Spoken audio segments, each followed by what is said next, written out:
You are waiting for external validation to start building wealth.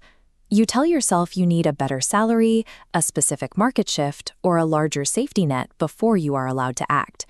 But this expectation of a perfect start often functions as a ceiling, leading to the very stagnation you're trying to avoid. The wealthiest operators on Earth did not wait for ideal conditions. They launched their first initiatives with zero starting capital, zero institutional credentials, and zero permission from established authorities. This is a matter of psychological freedom. Your financial trajectory reflects your willingness to make decisions when you don't have all the facts and the outcome is still uncertain. To see why, we have to look at the credential prerequisite illusion. People spend hundreds of thousands on degrees, assuming education automatically equals leverage. But credential costs skyrocket, while actual market value stays flat. The market pays for your ability to solve problems, not your resume. Credentials only become relevant after demonstrating capability by delivering real-world outcomes.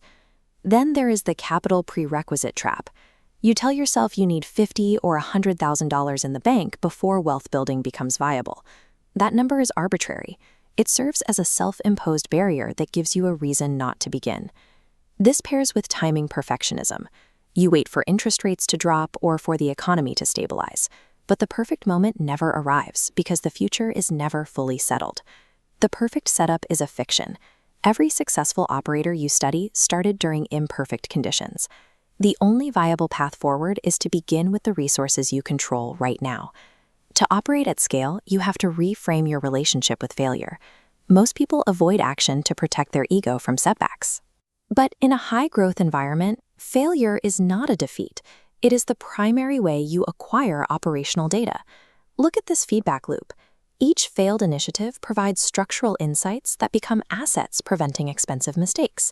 The wealthy cycle through small, cheap failures rapidly to identify what works at scale before committing primary resources. You also have to reject the authority worship framework. You assume that established investors and successful founders have a level of certainty you lack. In reality, they are making decisions with the same limited information as you. This is why comparison paralysis is so destructive. When you look at someone further along the trajectory, you assume they have secret resources. Usually, they just have a 3-year head start.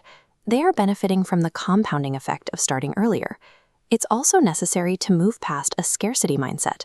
Wealth is not a fixed pie where one person's gain is your loss. Markets expand when you solve problems. Value is generated by new systems that didn't exist before.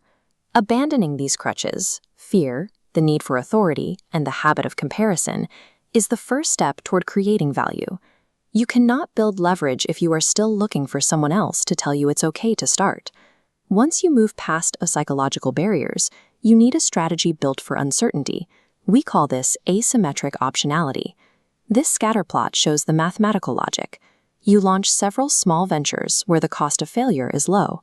9 of them might go nowhere, but the 10th can scale into a massive success, generating returns that dwarf all your previous efforts combined. This approach bypasses the linear career progression myth. Climbing a corporate ladder often guarantees a 20-year timeline for modest gains. Building and owning equity allows you to skip those middle steps entirely. This requires you to reverse how you learn. Don't try to study everything before you act. Execute first. Let the friction of the real world show you exactly which skills you need to acquire. If you are waiting for your boss, your spouse, or your parents to validate your strategy, it is a psychological crutch preventing you from trusting your own judgment. Independent execution requires you to trust your own judgment. And stop looking for secret hacks. There is no hidden shortcut used by elites. There is only the consistent application of fundamentals over a long enough horizon. True leverage is not granted by an institution or uncovered in a course. It is forged through the relentless, independent execution of the basics. If you are working with limited capital right now, see it as a strategic advantage. Resource constraints force you to be disciplined. They eliminate inefficient options and focus your attention on what actually generates value. You have to let go of the stability anchor. Holding on to a dead-end position because it feels safe is a long-term risk.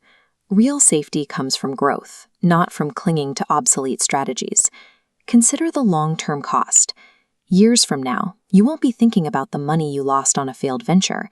You will be thinking about the ventures you never started and the years of compounding you walked away from. We can visualize this gap mathematically.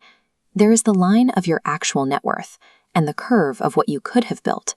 The red space in between is the cost of hesitation, the value that was never realized because you were waiting for a sign. Every day you delay is a day of compounding you can never recover. While wealth can be created from nothing, the market share and the opportunities you pass up are instead captured by those who refuse to wait. Permission will never arrive, and conditions will never be perfect.